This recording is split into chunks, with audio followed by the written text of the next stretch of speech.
10월 28일 많은 사람들이 흰옷을 입고 한 장소에 모이기 시작했습니다.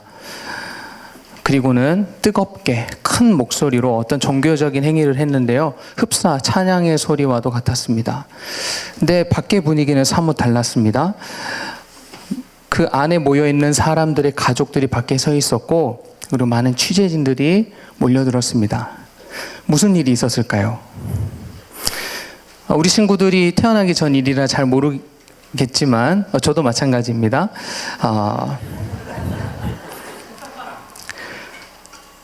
한 단체에서 1992년 10월 28일 날 자정이 되면 예수님이 다시 오셔서 이 세상에 종말이 임할 것이다 라는 교리를 가르쳤습니다. 그래서 그 교리를 맹신하던 사람들이 그 자리에서 예수님이 다시 오시는 것을 기다리기 시작했습니다. 이 사람들의 특징이 있습니다. 자기의 삶을 놔버린다는 것입니다. 학생들도 있었는데요. 학교를 그만두었어요. 휴가 나온 군인들도 있었어요. 부대에 복귀하지 않아서 탈영을 했습니다. 회사원들은 회사를 그만두고 자신이 가지고 있는 재산을 다 바쳤습니다. 지난 6월 3일 날에 이제 상암 월드컵 경기장에서 목사님과 함께 이제 빠져나와서 교회로 돌아가려고 지하철 입구역을 딱 들어가는데 하나님의 선물입니다 하고 저에게 선물 하나 주더라고요. 그래서 하나님의 선물? 이상한데? 하고 열어봤는데 한 책자가 있었습니다. 훑어보니까 재림에 대한 잘못된 가르침이었어요. 보니까요. 1972년 5월에 예수님이 재림을 하셨더라고요. 그리고 3년 뒤에 근데 또 돌아가셨어요. 참 안타까웠습니다. 네. 월드컵 경기장 한 발자국만 들어가면 복음을 들을 수 있는데 그 밖에 지하철역에 서서 계시는 분들이 한편으로는 좀 안타까웠어요. 이 책의 특징이 있습니다. 지나친 시간과 날짜에 집착한다는 겁니다. 여러분, 예전이나 지금이나 이 재림에 대한 오해를 가지고 살아가는 사람들이 참 많이 있습니다. 그리고 그런 잘못된 교리를 가지고 살아가다 보니 그 사람들의 삶은 피폐해지고 망가져가는 것이 대부분이었어요. 우리는 오늘 성경이 우리에게 가르쳐 주시는 바른 재림에 대한, 예수님의 다시 오심에 대한 이해를 갖기를 바랍니다. 오늘 말씀을 통해서 성령님께서 우리 친구들에게 이 말씀 열어주시기를 간절히 소망합니다. 오늘 설교는 크게 세 부분으로 나누어서 진행을 하려고 합니다. 첫째는 성경이 말하는 재림이 무엇인가. 둘째는 이 요한계시록의 1차 저자였던 당시 성도님들이, 초대교회 성도님들이 이 예수님의 다시 오신다는 신앙을 굳게 붙잡고 살아갔는데 재림 신앙이 우리에게 주는 유익이 무엇인가 두 번째에서 다루고요. 마지막으로 우리 삶에 적용하고 마치겠습니다. 먼저 성경이 우리에게 가르쳐 주시는 재림이 무엇인지 살펴보겠습니다. 예수님께서 하늘로 승천하실 때 한 가지 약속을 하고 승천하셨거든요. 우리 그 장면을 한번 가볼까요? 사도행전 1장 11절 말씀을 함께 읽겠습니다. 시작. 이르되 갈릴리 사람들아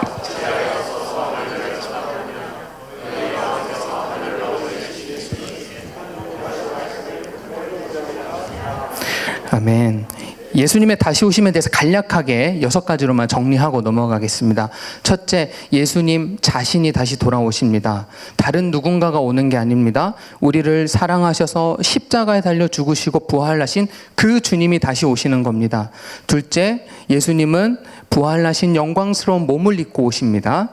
셋째, 우리가 볼 수 있게 임하십니다. 우리가 볼 수 있도록 다시 오십니다. 넷째, 돌연히 오십니다. 누군가에게 나 언제 올 거다라고 이야기하지 않습니다. 지나치게 특정한 시간을 이야기를 하면서 주님이 이때 다시 오신다고 이야기하는 사람은 우리 친구들 주의하기 바랍니다. 다섯 번째는요, 다시 오실 때는 심판자로 오십니다. 처음에 이 땅 가운데 성육신하셔서 오셨을 때는 우리를 구원하시기 위해서 오셨죠. 다시 오실 때는요, 또 다른 구원이 필요한 게 아니에요. 우리의 구원은 이미 십자가에서 확증이 되었죠. 다시 오실 때는 악인들, 선인들을 심판하러 오시는 심판주로 오십니다. 마지막 6번째는요, 우리의 구원을 완성하러 오십니다. 이 그림이 오늘 우리가 읽은 요한계시록 22장 1절에서 4절에 잘 나와 있는데 우리 1, 2절을 먼저 한번 읽어볼까요? 시작. 또 그가 수정같이 맑은 생명수의 강을 내게 보이니 하나님과 및 어린 양의 보좌로부터 나와서 길 가운데로 흐르더라. 강 좌우에 생명나무가 있어 12가지 열매를 맺되 달마다 그 열매를 맺고 그 나무 잎사귀들은 만국을 치료하기 위하여 있더라. 아멘. 주님이 다시 오시면 생명수의 강이 우리에게 흘러 넘칩니다. 이 생명수의 강은요, 이 우리에게 주시는 풍성한 생명을 의미하는데 요한복음 4장에서 예수님께서 사마리아 여인에게 이렇게 이야기하신 걸 우리 친구들도 알고 있을 겁니다. 이 물을 마시는 자마다 다시 목마르려니와 내가 주는 이 물을 마시는 자는 영원히 목마르지 아니하리니 이 물은 그 속에서 영생하도록 솟아나는 샘물이 되리라 라고 사마리아 여인에게 말씀하셨어요. 우리에게 있는 결핍과 갈증을 우리 주님께서만 해결하실 수 있다는 거예요. 사람 안에 있는 어떤 조그마한, 예를 들어서 구멍이 있다고 한다면 세상에 있는 어떤 것으로 채워보려고 해도 채워질 수 없지만 우리 주님께서만 완성하실 수 있는, 채워주실 수 있는 것이 있다는 겁니다. 이 땅에서도 마찬가지죠. 우리가 주님으로만 만족할 수 있는 삶을 우리 친구들이 살아가야 되는데 그 완성은 우리 오늘 말씀에서 보신 것처럼 예수님께서 다시 오실 때 이루어지는 거예요. 그런데 우리 친구들이 이 생명수의 강이 흐르는데 생명나무가 있습니다. 이 생명나무가 열매를 맺고 잎사귀를 내는데 그게 우리를 치료한다고 합니다. 우리를 치료합니다. 우리 주님께서 다시 오실 때는요, 우리의 몸이 영광스러운 몸으로 변화가 되는데 이 사람의 언어로는 한계가 있어요. 그래도 제가 최대한 설명을 한번 해보겠습니다. 그때 우리의 몸이 변화되고 이 땅에서 겪었던 결핍, 궁핍, 고통, 스트레스, 몸과 마음의 연약함, 장애, 모든 것들이 사라집니다. 대신에 아름다움, 활력, 썩지 아니할 몸으로 우리가 변화된다는 거예요. 이렇게 치료받은 우리가, 완전한 모습으로 변화된 우리가 그곳에서 하는 일은, 주님과 함께 있을 때 우리가 하는 것은 무엇일까요? 3절 4절에서 말씀을 하고 계십니다. 시작. 다시 저주가 없으며 하나님과 그 어린 양의 보좌가 그 가운데 있으리니 그의 종들이 그를 섬기며 그의 얼굴을 벌토이어 그의 이름도 그들의 이마에 있으리라. 아멘. 우리가 누리는 최고의 복은 주님의 얼굴을 마주하는 복인 줄 믿습니다. 그 복을 우리가 이곳에서 누리며 주님을 예배한다는 거예요. 당시 초대교회 성도님들은 성찬식을 할 때 마라나타라는 인사를 했다고 합니다. 이게 아람어인데 뜻은 오늘 우리가 읽은 본문의 말씀처럼 주님 어서 오십시오 라는 의미예요. 주님 어서 오십시오. 만날 때마다 주님 어서 오십시오 이렇게 인사를 한 거예요. 초대교회 성도님들은. 이렇게 초대교회 성도님들이 마라나타 주님 어서 오십시오 라고 이렇게 간절히 사모하고 그 믿음을 굳게 지켰던 이유는 무엇일까요? 그러니까 이 재림신앙을 붙들고 살아가는데 그것이 우리에게 주는 유익이 무엇인지 한번 보겠습니다. 요한계시록이 기록되었을 당시에는요, 이 초대교회 성도님들에게 불같은 시험이 임했어요. 그 네로 황제, 우리 친구들 다 알고 있죠. 로마의 대화재가 그때 발생했는데 사실은 네로 황제가 실수해서 일으킨 거지만 자신의 정치적 생명에 위협이 가해질 거를 알고 그리스도인들에게 그 책임을 전가합니다. 그래서 그 중에서 그리스도인들 중에서는요, 화형에 당한 사람들도 있었어요. 이렇게 불같은 시험이 이제 시작이 되고 그 이후 황제 도미티아누스 황제는요, 이제 그리스도인들에게 황제 숭배 사상을 강요를 했어요. 너희들은 황제, 로마 황제를 숭배해라. 기독교인들은 당연히 거부했습니다. 주님 한 분 이외에는 내가 다른 사람한테 예배하지 않겠습니다. 섬기지 않겠습니다. 라는 신앙을 갖고 있었기 때문이에요. 오히려 그리스도인들은 함께 모이기를 힘쓰고 주님의 십자가에서 죽으신 그 일을 기념하기 위해서 성찬을 나누고 서로의 형제 자매라 부르며 사랑과 선행을 격려하면서 그래 모이기를 힘썼어요. 초대교회 성도님들이 이 믿음 때문에 많은 사람들이 목숨을 잃기도 하고 짐승의 밥이 되기도 하고 그리고 경제적인 위협도 가해지고 정신적인 육체적인 스트레스와 위협 가운데서 살았었어야 됐어요. 가족들과 급작스럽게 이별도 해야 됐었죠. 그런데 이런 초대교회 성도님들에게 이 요한이 쓴 하나님의 감동을 받아 쓴 이 요한계시록 이 말씀, 여러분 주님이 처음과 나중 되십니다. 주님이 알파와 오메가이십니다. 주님이 반드시 다시 오셔서 악인들을 심판하시고 여러분들의 구원은 완성하실 것입니다 라는 것이 그들에게는 큰 유익이 되었을 거예요. 그래서 이 재림신앙을 붙들고 살아가는 유익은 우리에게 주는 위로와 소망과 격려가 있다는 것입니다. 두 번째, 재림신앙이 우리에게 주는 유익이 있습니다. 아까 이야기 서두에서 했죠. 주님이 언제 오시는 날짜를 우리가 알아요, 몰라요? 모릅니다. 그렇기 때문에 우리의 영적인 상태가 늘 깨어있게 한다는 거예요. 이 주님이 언제 오실까?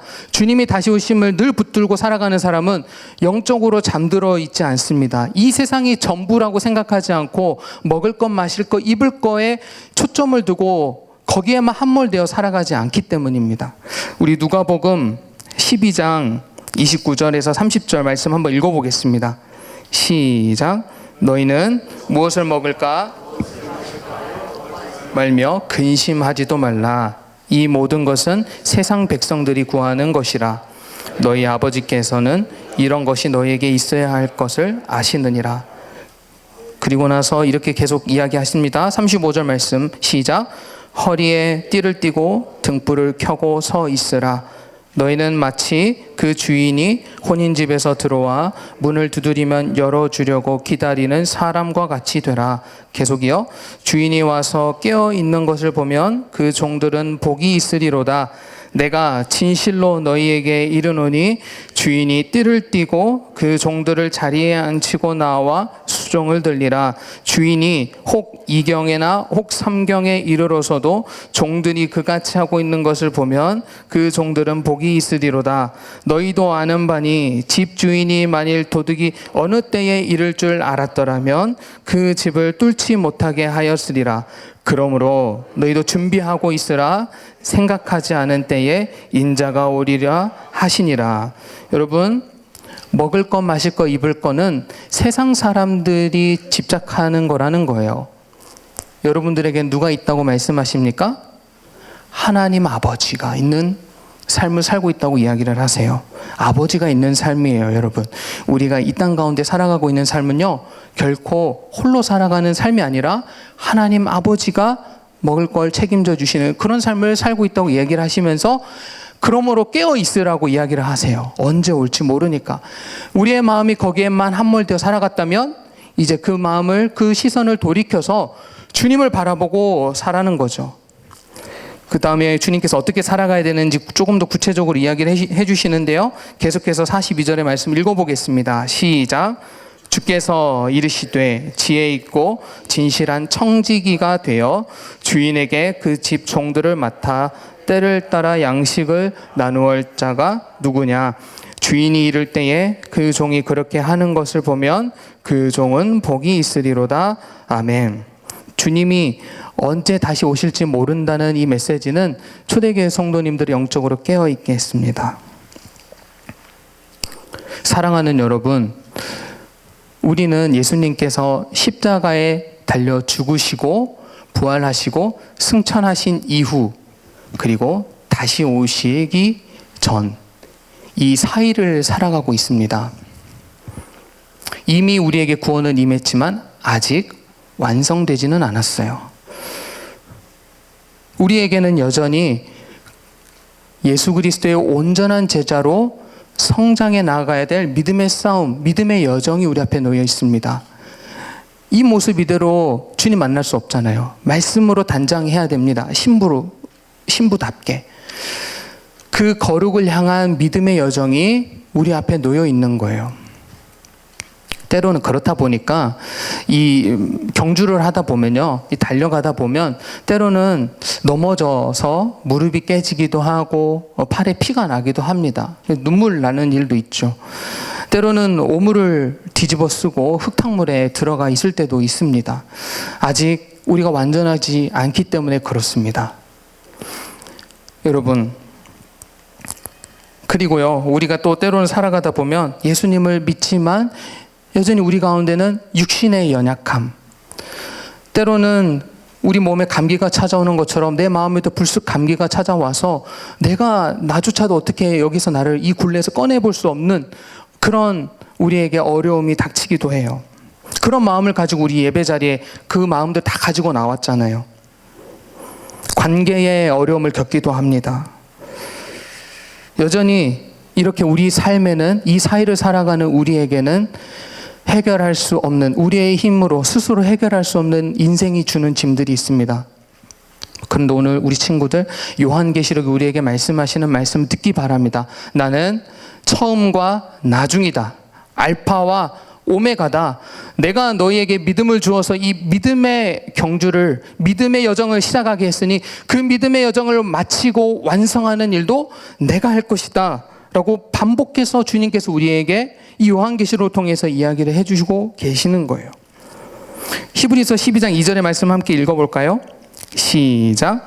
믿음의 주요 또 온전하게 하시는 이인 예수를 바라보자. 그는 그 앞에 있는 기쁨을 위하여 십자가를 참으사 부끄러움을 개의치 아니하시더니 하나님의 보좌 우편에 앉으셨느니라.